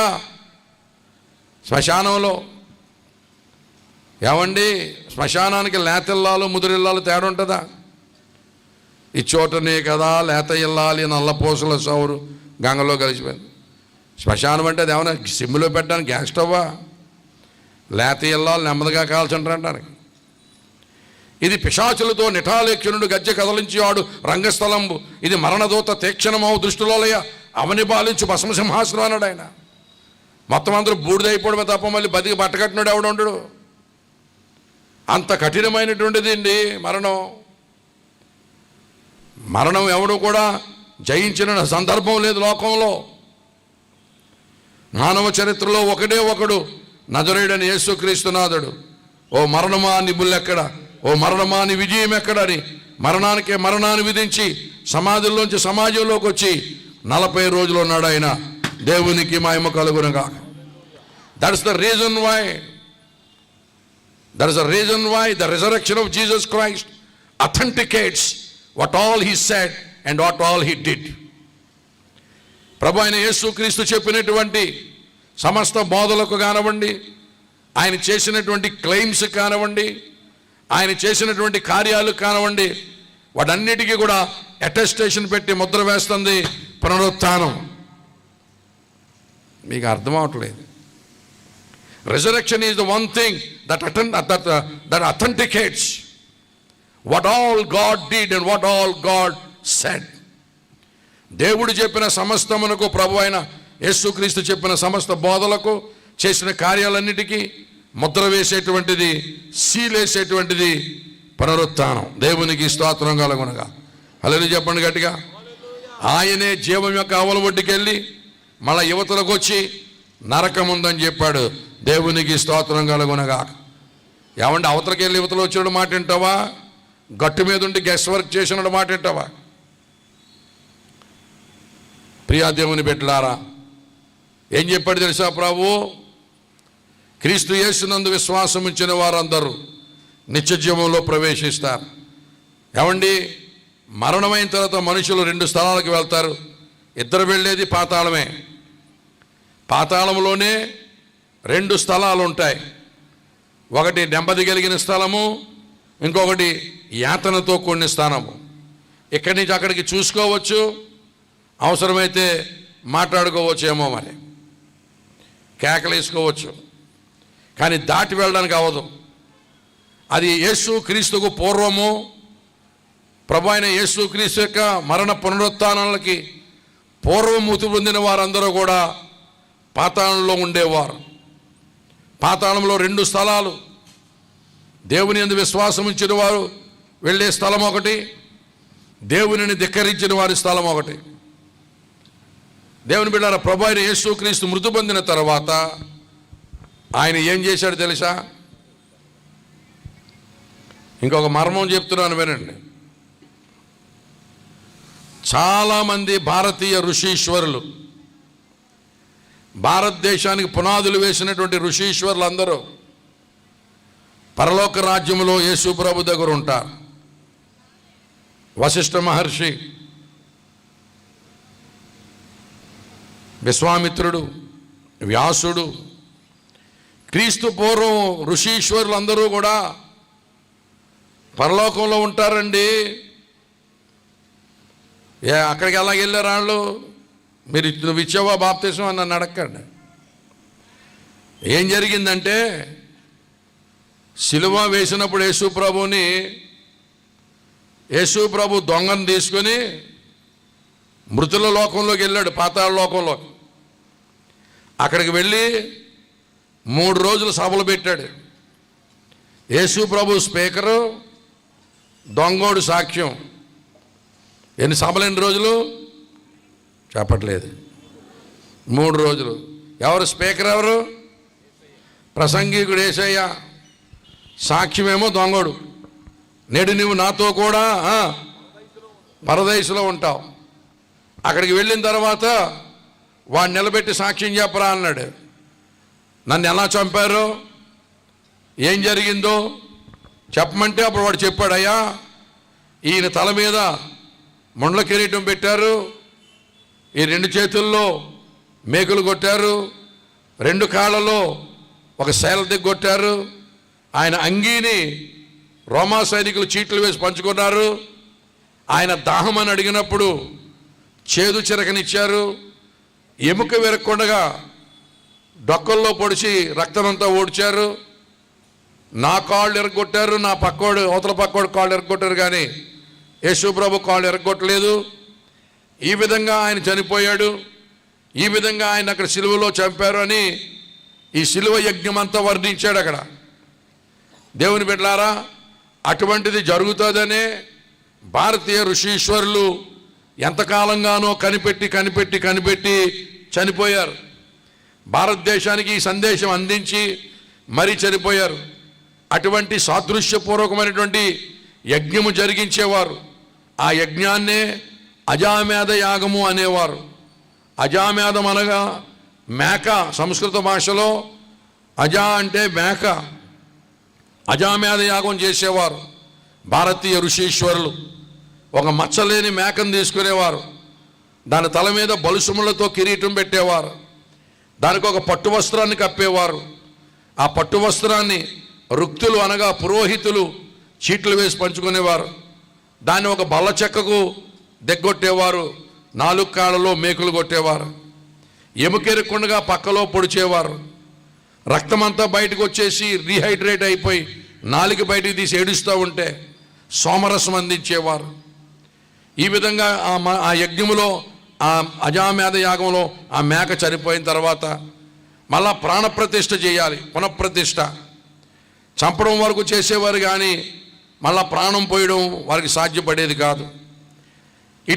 ఇటువంటి యజ్ఞం ఒకటి మానవ చరిత్రలో నిజరూపం ధరించబోతూ ఉంది. అజామేధ యాగంలో యజ్ఞ పశువు చనిపోయినట్లుగా లోకంలోకి ఆయన వచ్చి సర్వమానవుల రక్షణార్థమై ఇటువంటి యజ్ఞం జరిగిస్తాడు. ఇటువంటి యజ్ఞం ఎప్పుడైతే జరిగిందో, దేశమా దేశమా దేశమా మీరు త్వరపడి ఆ యజ్ఞం మందు విశ్వాసం ఉంచండి, ఆయనే మోక్ష ప్రదాత అని మనకు అజామేధ యాగం అనేటువంటి యజ్ఞం జరిగించేవారు. పాపం చేసి చేసి చేసి కనిపెట్టి అటువంటి యథార్థమైనటువంటి యజ్ఞం జరగకముందే వాళ్ళు చనిపోయారు. ఆ చనిపోయిన వాళ్ళందరూ కూడా మృతుల లోకంలో ఉన్నారు. అక్కడికి ప్రభు అయిన యేసు క్రీస్తు వారు ఆ గుడ్ ఫ్రైడే రోజున, మంచి శుక్రవారం రోజున ఆయన పాతాళ లోకంలోకి వెళ్ళాడు. వెళ్ళి అక్కడ ఈ సత్యాన్ని ప్రకటించారు. మీరు ఎవరి కోసమైతే కనిపెట్టి చనిపోయారో అతనే ఇతను, ఈ విధంగానే చనిపోయాడని అతను సాక్ష్యం చెప్పడం, ఈయన గాయాలు చూపించడం, అప్పుడు ప్రభు ఆల్టర్కాలు ఇవ్వడం, అప్పుడు చెరలో ఉన్న వారిని చెరగా మొత్తం పట్టుకెళ్ళిపోయాడు. దేవుని బిడ్డలారా, అక్కడ మనకు పరలోకి వెళ్ళిన తర్వాత చాలామంది భారతీయ ఋషీశ్వరులు మనకు ఎదురైతే ఆశ్చర్యం అక్కర్లేదు. ఎందుచేతంటే వారిది విశ్వాసమే, మనది విశ్వాసమే. వారి విశ్వాసానికి మన విశ్వాసానికి తేడా తెలుసా? వాళ్ళేమో చరిత్రలో జరగబోతుంది, ముందు భవిష్యత్తులో జరగబోతుందని నమ్మి చనిపోయారు. మనమేమో గతంలో జరిగిపోయిందని మనం నమ్ముతున్నాం. వాళ్ళేమో జరగబోతుందని నమ్మారు, మనమేమో జరిగిపోయిందని నమ్మాం. వాళ్ళు చూడలేదు, మనము చూడలేదు. వాళ్ళది విశ్వాసమే, మనది విశ్వాసమే. యేసు ప్రభు యొక్క సిలువ మరణం మనం ఎవ్వరమూ చూడలేదు, గతంలో జరిగిందని చెప్తున్నారు, నమ్ముతూ ఉన్నాం. వాళ్ళేమో భవిష్యత్తులో జరగబోతుందని నమ్మారు. కనుక దేవుని బిడ్డలారా, ఇవన్నీ కూడా గంభీరమైనటువంటి సత్యాలు. ఆయన ఇప్పుడు మృతి పొందినటువంటి వారు పాతాళంలోకి వెళ్ళరు. ఇప్పుడు మృతి పొందినటువంటి వారి యొక్క ఆత్మలన్నీ కూడా మన్నైనది మునుపటి వల్లే మొన్నైపోవును.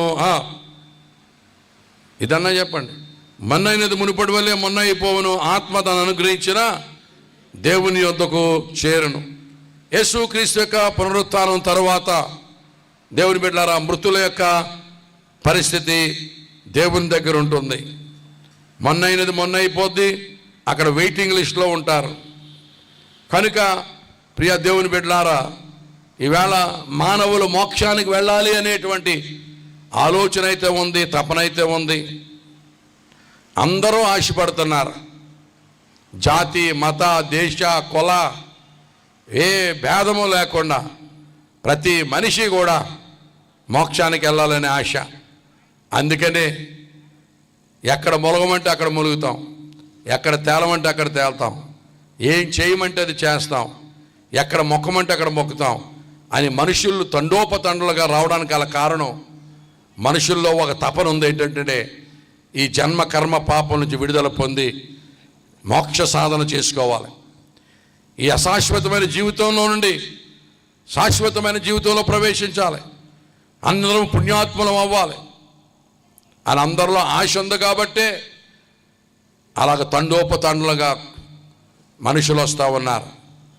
అయితే ప్రియులారా, మోక్షానికి మార్గము నజరేయుడైన యేసుక్రీస్తు అని, పాపములు క్షమించి అధికారం కలిగిన వాడు ప్రభు అయిన యేసుక్రీస్తు అని, మానవుడు తన సొంత నీతి కార్యముల ద్వారా కాక యేసుక్రీస్తునందరి విశ్వాసము ద్వారా మాత్రమే నిత్య జీవంకి వెళ్తాడని క్రైస్తవ్యము ఖండితంగా సెలవిస్తూ ఉంది. మానవులు చేసే మంచి పనుల వల్ల మోక్ష సాధన ఉండదు. ఓ శ్లోకం చెప్పి ముగించేస్తానులేండి. నపుణ్యం దాన ధర్మశ్చ నకర్మశ్చ పుణ్యం భవేత్, నపుణ్యో ప్రాణధనశ్చ జగత్పుణ్యం నాస్తి నాస్తి. పలుకుతారా నా వెనకాల?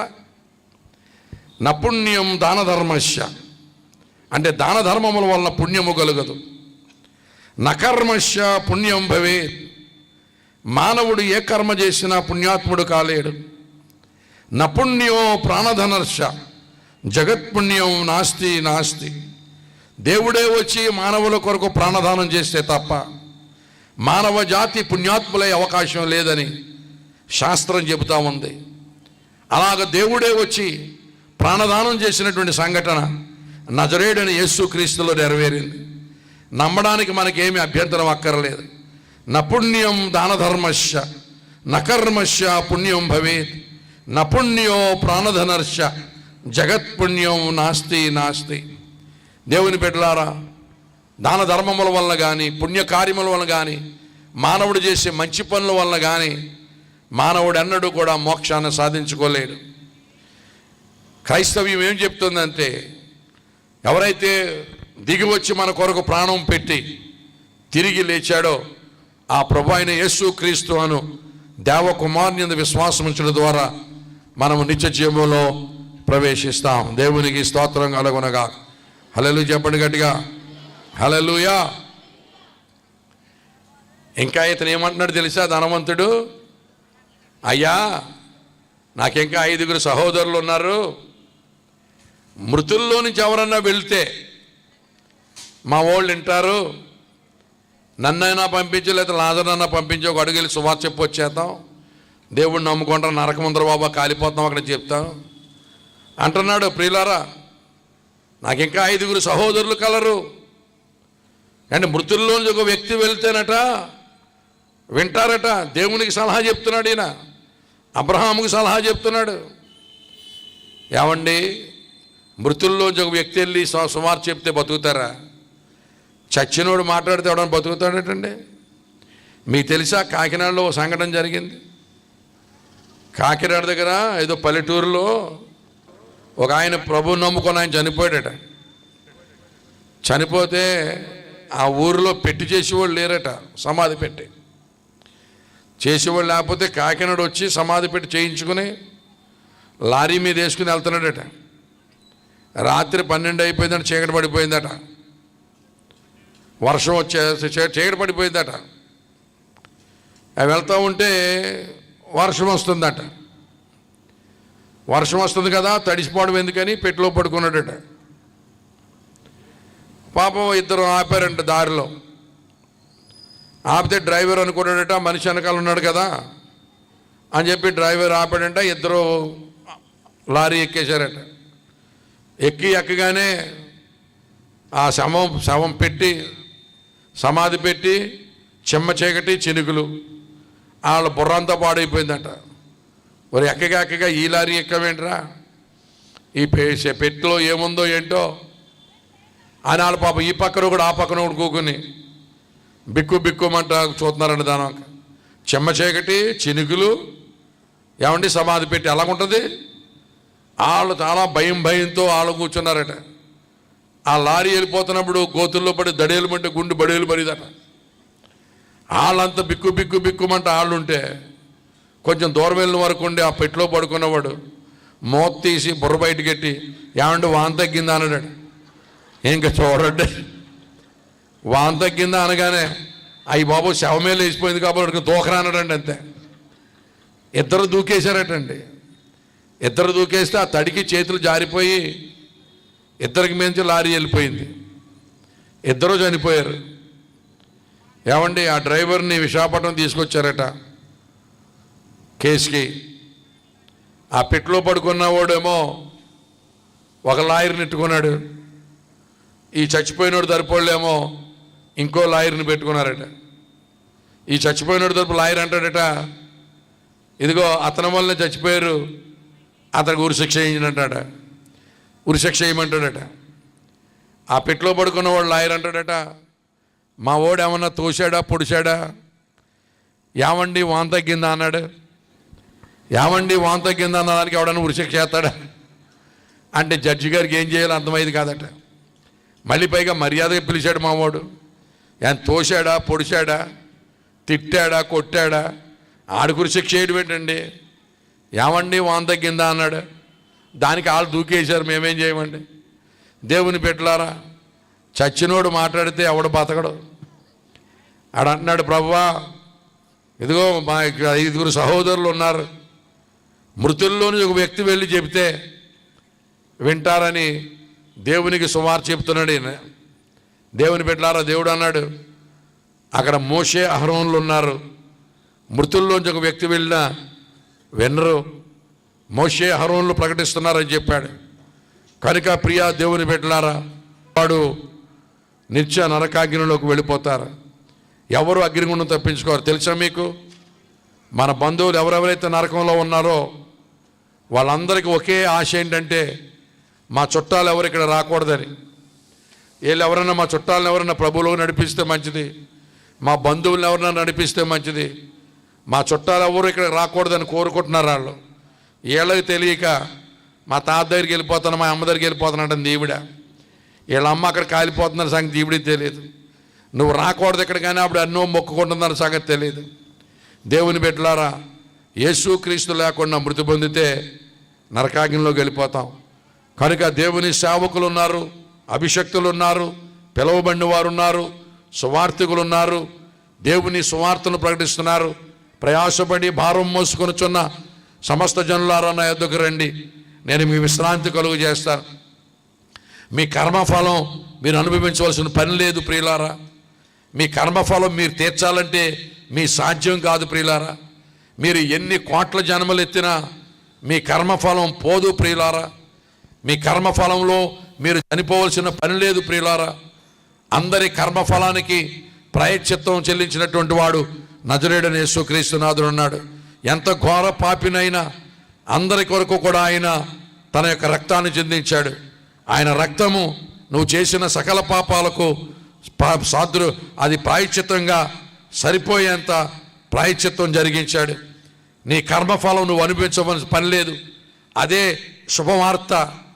క్రైస్తవ్యం అనేది శుభవార్త ఎందుకయిందంటే మిగిలిన మతాలన్నీ కూడా ఏం చెబుతున్నాయంటే ఎవడు చేసిన కర్మ వాడు అనుభవించాలి, ఎవడి కర్మఫలం వాడు అనుభవించాలని సకల మతాలు ఘోషిస్తూ ఉంటే క్రైస్తవ మతం ఏం చెప్తుందో తెలుసా?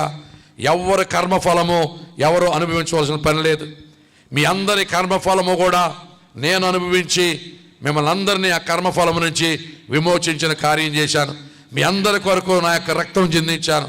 నేను మనుజావతారుడిగా వచ్చాను. నేను తండ్రితో కూడా ఉండుట విడిచిపెట్టకూడని భాగ్యం ఎంచక దాసుని రూపం ధరించుకొని మనుజావతారం ఎత్తి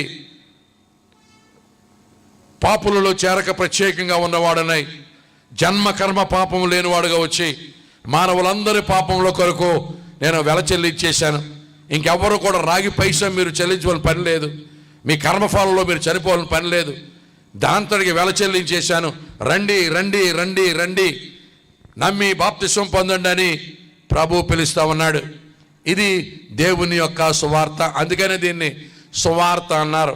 ఇది మిగిలినన్ని మతాల వార్త లాంటి వార్త కాదు. ఇది ఒక ప్రత్యేకమైన వార్త, ఇది ఒక వింతైన వార్త, ఇది చాలా శుభవార్త. కారణం ఏంటంటే ఇందులో కర్మఫలం మనం అనుభవించవలసిన పని లేదు. ప్రభు అయిన యేసుక్రీస్తును దేవకుమారుడు అనుభవించి ప్రాయశ్చిత్తం జరిగించాడు. ఎవరు ఒక్క పాపి కూడా నశించుట యేసయ్యకి ఇష్టం లేదు. కనుక ఆయన ప్రయాసపడి భారం మోసుకొనుచున్న సమస్త జనులారా నా యొద్దకు రండి, నేను మీకు విశ్రాంతి కలుగు చేస్తాను, నిత్య జీవితం కలుగు చేస్తాను, మోక్షం ప్రసాదిస్తాను. ఎందుకు మీరు అలాగ శ్రమ పడుతున్నారు, చాలా ప్రయాసపడుతున్నారు, పాపక్షమాపణ కొరకు ఎక్కడికెక్కడికో తిరుగుతున్నారు, ఎంతెంతో ఖర్చు పెడుతున్నారు, ఎన్నెన్నో శ్రమలు పడుతున్నారు, ఎన్నెన్నో దీక్షలు చేస్తూ ఉన్నారు. అదేమీ అక్కర్లేదు, రాగి పైసా చెల్లించక్కర్లేదు. మీ అందరి కొరకు నేను పాప ప్రాయశ్చిత్తంగా నా రక్తాన్ని, నా ప్రాణాన్ని పెట్టాను. రండి, అది కోరుకొని రక్షణ పొందండి, పునీతులు అవ్వండి, మోక్ష ప్రాప్తులు కండి అని ప్రభు అయిన యేసుక్రీస్తు వారు పిలుస్తూ ఉన్నారు. దేవుని బిడ్డలారా, ఈ మాటలు ఎక్కడి నుంచి ఎవరు వింటున్నా సరే ఈ సువార్తను గమనించాలని, ప్రభు అయిన యేసు మిమ్మల్ని ప్రేమించి మీ కొరకు ప్రాయశ్చిత్తం చెల్లించాడని, మీ జన్మకర్మ పాపములకు యేసు వెల చెల్లించాడని, మీ మరణంలో మీ యొక్క కర్మఫలం మీరు అనుభవించవక్కర్లేదని ఆ సంగతి మీకు తెలియజేయడానికి ఆరు బయట ఈవేళ ఈ సభలు నిర్వహిస్తూ ఉన్నాం. ఇది క్రైస్తవులు అనుకుంటే మీరు పొరపడుతున్నారు. ఈ సభలు క్రైస్తవులు కాదు ప్రియులారా, ప్రభు అయిన పాపులందరి కొరకు, జన్మకర్మ పాపములో పాలు పంపులు పొందిన యావన్ మానవులందరికీ కూడా ఈ సువార్త ప్రకటిస్తున్నాం. ప్రయాసపడి భారం మోసుకున్న సమస్త జనులారా నా యొద్దకు రండి, నేను విశ్రాంతి కలుగు చేస్తా. ఇంకా చాలా సంగతులు చెప్పాలి. మరి సమయాభావాన్ని బట్టి నేను మిమ్మల్ని అందరినీ బాధ పెట్టడం నాకు ఇష్టం లేక, మీరు ఎప్పటికే నా వైపు వరద బాధితుల్లాగా చూస్తున్నారు, మీ ముఖాల్లో తేడా వచ్చేసింది. కనుక మిమ్మల్ని కష్టపెట్టడం నాకు ఇష్టం లేక ఈ విషయాలు ముగిస్తున్నాను. నా ధనవంతుడు పరలోకానికి ఎందుకు వెళ్ళలేదు, నరకానికి ఎందుకు వెళ్ళిపోయాడండి? ఏం తప్పులు చేశాడండి? He was praying to a wrong man from a wrong place in a wrong time. ఎవరికి ప్రార్థన చేయాలో వాళ్ళకి ప్రార్థన చేయలేదు, ఎప్పుడు ప్రార్థన చేయాలో అప్పుడు ప్రార్థన చేయలేదు, ఎక్కడి నుంచి ప్రార్థన చేయాలో అక్కడి నుంచి ప్రార్థన చేయలేదు. ఈ మూడు తప్పులు ఈవేళ సమాజం అంతా చేస్తూ ఉంది. ఎవరికి ప్రార్థించాలంటే పాపములు క్షమించే అధికారం కలిగిన యేసుకు ప్రార్థన చేయాలి. ఎప్పుడు ప్రార్థన చేయాలంటే ఇప్పుడే ప్రార్థన చేయాలి. నేడే రక్షణ దినము, ఇదే మిక్కిలి అనుకూల సమయము, రేపు మనది కాదు. అలాగే ఎక్కడి నుంచి ప్రార్థన చేయాలంటే ఈ భూలోకంలో ఉండగానే ఈ భూమి మీద నుంచే ప్రార్థన చేయాలి. పాతాళంలోంచి ప్రార్థన చేసే అవకాశం లేదు, చనిపోయిన తర్వాత ప్రార్థన చేసే అవకాశం లేదు. కనుక ఈ జ్ఞానము కలిగి దేవుని సంఘము ఈ జ్ఞానము కలిగి ఉంటూ ఈ జ్ఞానాన్ని ఈ సమాజంలో మనము వ్యాప్తి చేయాలి. ఈ సంగతులు మనకు తెలిస్తే కదా అవతలకు చెప్పడానికి. కనుక దేవుని సంఘం మొదట ఎరిగి ఉండాలి. ఇంకొక విషయం కూడా చెప్పాను, జ్ఞాపకం చేస్తున్నాను. భారతీయ ఋషీశ్వరులు, భారతదేశానికి పునాది వేసినటువంటి ఋషులందరూ ప్రభు అయిన యేసుక్రీస్తు దగ్గర ఉన్నారు. ఈ సంగతి చాలామంది భారతీయులకు తెలియదు. ఆయన పునరుత్థానుడైనప్పుడు, ఆయన చెరగా శిలువ మరణం పొందినప్పుడు పాతాళంలోకి వెళ్ళి మృతుల లోకంలోకి వెళ్ళి సువార్త చెప్పగా వాళ్ళందరూ విశ్వసించారు. విశ్వసించిన వారందరినీ కూడా ప్రభు పరలోకం పట్టుకుపోయాడు. కనుక దేవుని సంఘమా, ఇట్టి జ్ఞానము కలిగి, ఇట్టి తెలివి కలిగి నీ సహోదరునికి, నీ పొరుగు వారికి ప్రభు అయిన యేసుక్రీస్తు యొక్క సువార్తను ప్రకటించు. నువ్వు నీ ఇంటి వారు రక్షణ పొందుతారు. దేవుడి మాటలు దీవించునుగాక. తలలు వంచండి, ప్రార్థన చేసుకుందాం. పావుగంట పెరిగింది, పర్లేదు కదా, ప్రార్థన చేద్దాం. మారు మనసు పొంది పాప క్షమాపణ నిమిత్తము బాప్తిసం పొందాలి. ఇప్పుడు నేను చెప్పిందంతా దైవ జ్ఞానము, ఇవి అద్భుతమైన దైవ సత్యములు. ఇది దేవుని సిద్ధాంతం. This is the God's philosophy. క్రీస్తు సంఘమా, గొర్రెపిల్ల సంఘమా, యేసురాజు సంఘమా, ఈ జ్ఞానము ఉందా? నీ పొరుగువానికి, నీ ప్రాంత ప్రజలకు, నీ దేశానికి ఇవి తెలియకుండా ఏమని సువార్త చెబుతావు? హల్లెలూయా, హల్లెలూయా. పరిశుద్ధుడైన ప్రభువా, దయగలిగిన తండ్రి, ఈ సభల మొదటి రాత్రి నాయనా దైవ ధ్యానము నీ నామములో జరిగించాం కన్న తండ్రి.